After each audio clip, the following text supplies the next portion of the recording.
Hello friends, welcome to the fascinating world of theatre. In this episode, we will discuss about sound equipments and sound cue sheets. Now let us see what is a sound design. Sound design is the process of acquiring, specifying, manipulating or generating audio elements. It is employed in a variety of disciplines including filmmaking, television, theatre, sound recording and reproduction, sound art, post-production and video games software development. Sound design most commonly involves the manipulation of previously composed or recorded audio such as sound effects and dialogue.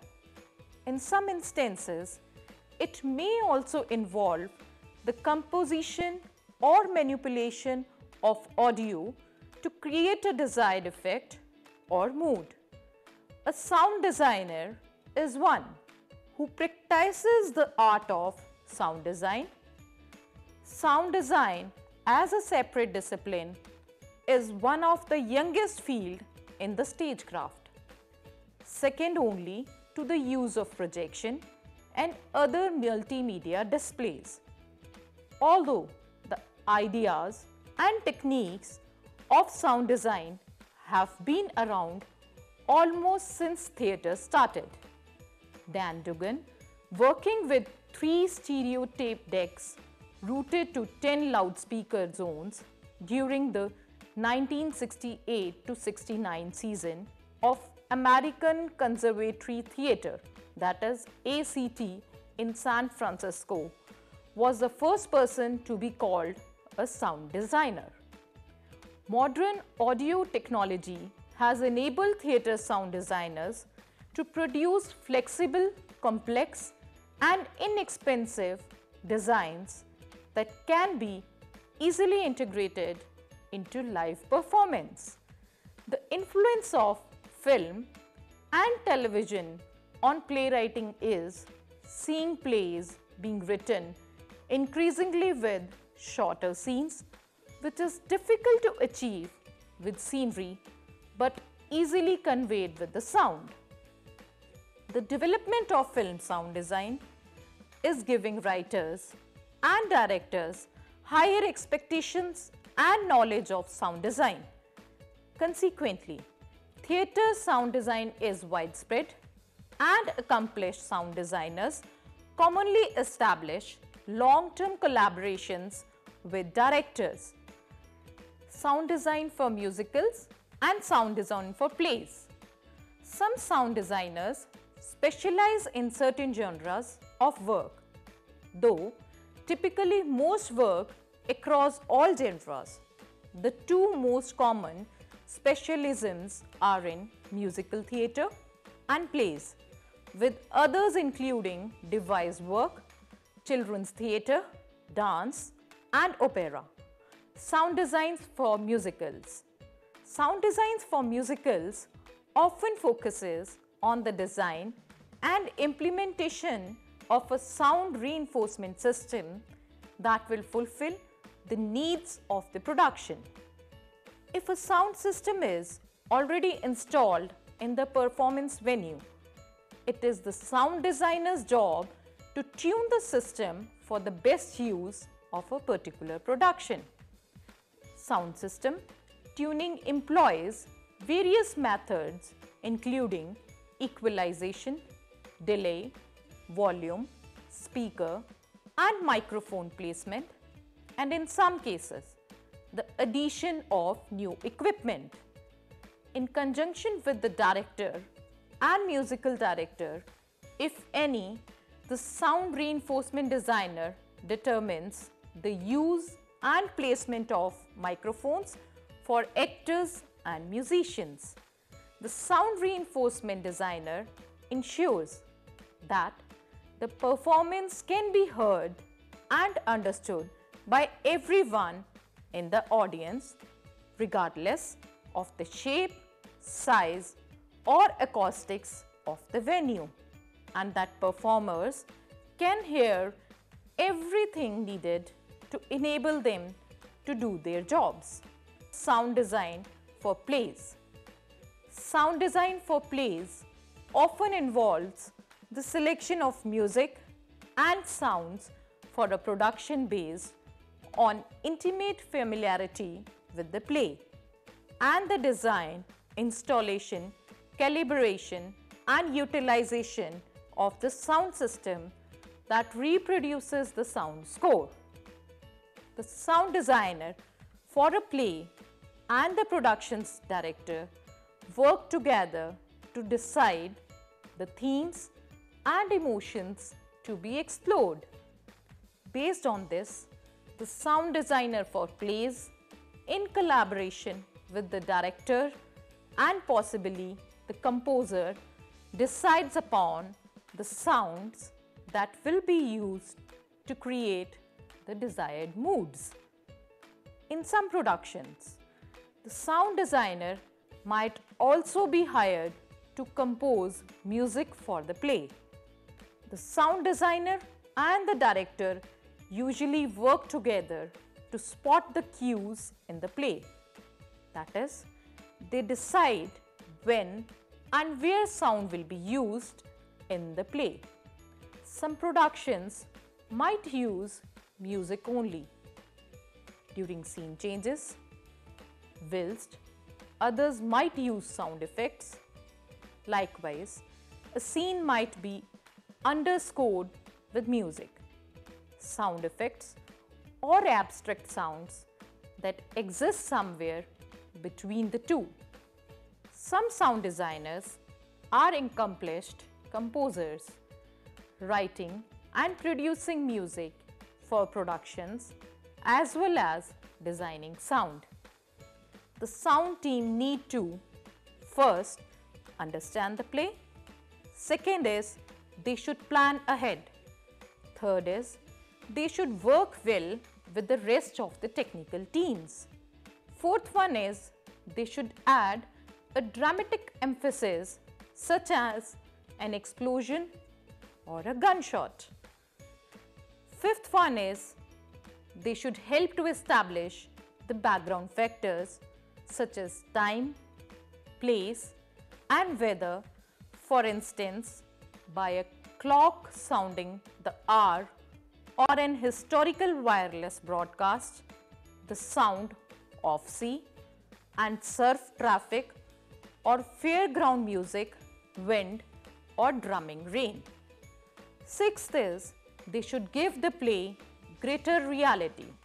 That is, by adding the fine details to the play such as doorbells, telephone ringing, horses' hooves, trains arriving, water splashing. These might be taped or mechanical effects. Seventh one is they should stay in control and keep calm. Eighth is they should contribute flair and fun. Whoever is selected to do sound needs to be imaginative, inventive, and to have a good sense of humor.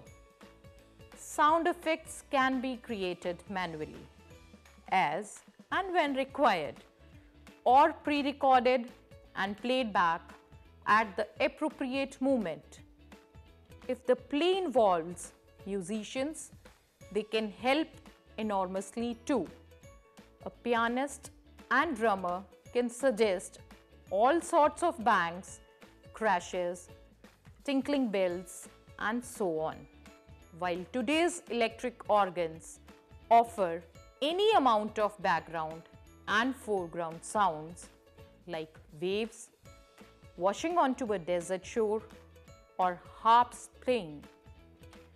Recorded sound effects.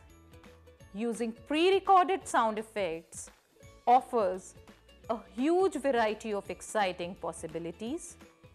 Sound effects can be created specifically and recorded in readiness or brought in and mixed to suit. They are available on record, tape or compact disc in shops and libraries. The advantages are the wider choice of sounds readily available, better audibility and a more professional final effect. If your needs cannot be met by an off-the-peg sound, try manufacturing your own sound effects and recording this on the sound tape for the play. Remember to leave a decent gap between the various sound effects on your tape. To tape more than you think you need so that the sound effects never runs out too soon. It is a simple matter to fade it out when no longer needed and to check the volume levels carefully in rehearsal so that you neither deafen your audience nor leave them straining to hear. Plan of campaign for organizing the sound. The first is you should read the play and highlight when sound effects are needed. Second is you should discuss the requirements with the producer and any other technical staff with whom you might need to coordinate. For example, thunder and lighting would involve the lighting team too. Check out what music is needed for pre-performance and during intervals. Research possibilities on how to achieve the effects. Make sound plot. Attend rehearsals to check out appropriateness of ideas and incorporate any changes or additions that occur into sound plot. Borrow, buy, make or organize hire of any effects or equipment needed. If using taped sound, mix the sounds as needed and make up tape with sound effects in correct order. Mark sound plot clearly with the final positions of each sound on the tape. Supervise the sound effects, address and technical rehearsals. Make any necessary adjustments. Finalize coordination with the stage manager and the rest of the backstage crew. Be there early on the performance nights in good time to check everything is in the order and to have apt welcoming music playing in house as the first members of the audience arrive. After the last performance, return any borrowed or hired equipment and store the rest safely away. Now, let us see the basic sound kit. So, what is a basic sound kit?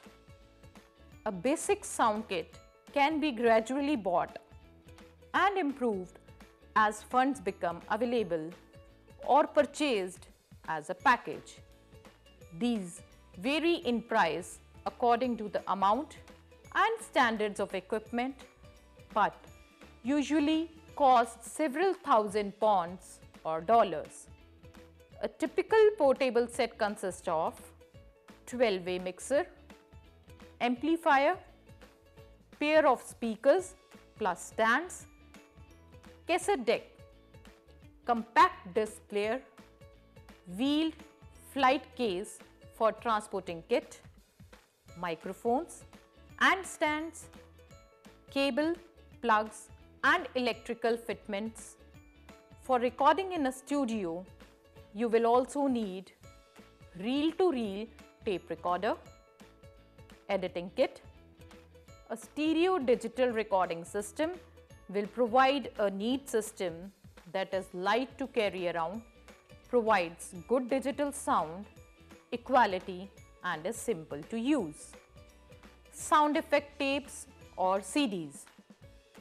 Although These can be borrowed from libraries. They are relatively inexpensive and it can save a lot of time to have a few in houses. Keep an up-to-date list of all the sound effects you have available and their source. You will also need a good selection of music for pre and post performance. As with the play scripts, copyright may need to be cleared and permission granted to use the music chosen. Now, let us see what are cue sheets.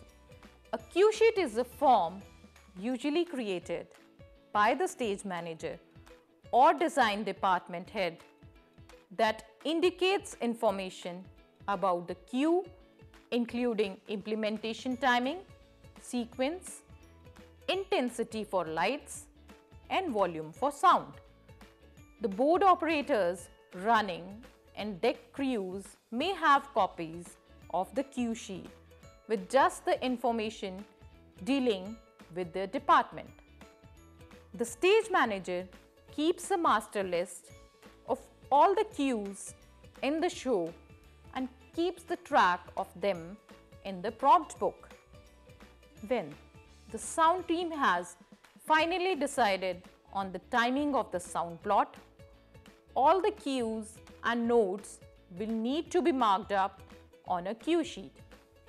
As with lighting, this must be done very clearly so that it is simple to understand whatever the stresses of the moment and so that the operating role can easily be delegated to somebody else if there is an emergency. Remember to allow plenty of lead time. Practice as often as you can during rehearsals so that you fine-tune the timing and are very familiar with the routine this play demands. Often, the effects do not occur sufficiently frequently to require the constant attention of somebody in the wings, and so the effects may be contrived by stage manager, lighting team, sound team, props, crew, or a combination of them all. If a specific person undertakes the responsibility, they may just come backstage as needed under the stage manager jurisdiction. However, if pyrotechnics are being implemented, it is essential to employ a professional who can handle these potentially dangerous effects safely. Ensure when you mark up a play script that you mark clearly not only the actual effects but also the moment when you need to prepare the effect in order to be ready in a good time. So friends, this is all about sound equipments and sound cues. Sound designing is very important in every kind of production, be it in a music or play. The sound team need to understand the play, plan ahead and work well with the technical team, should add dramatic emphasis, help to establish the background factors such as time, place and weather, should give the play greater reality. Sound needs to be imaginative, inventive and have a good sense of humor.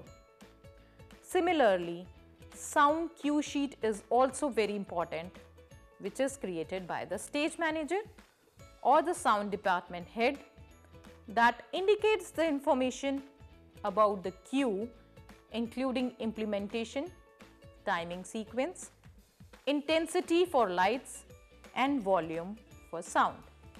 Thank you. Have a nice day.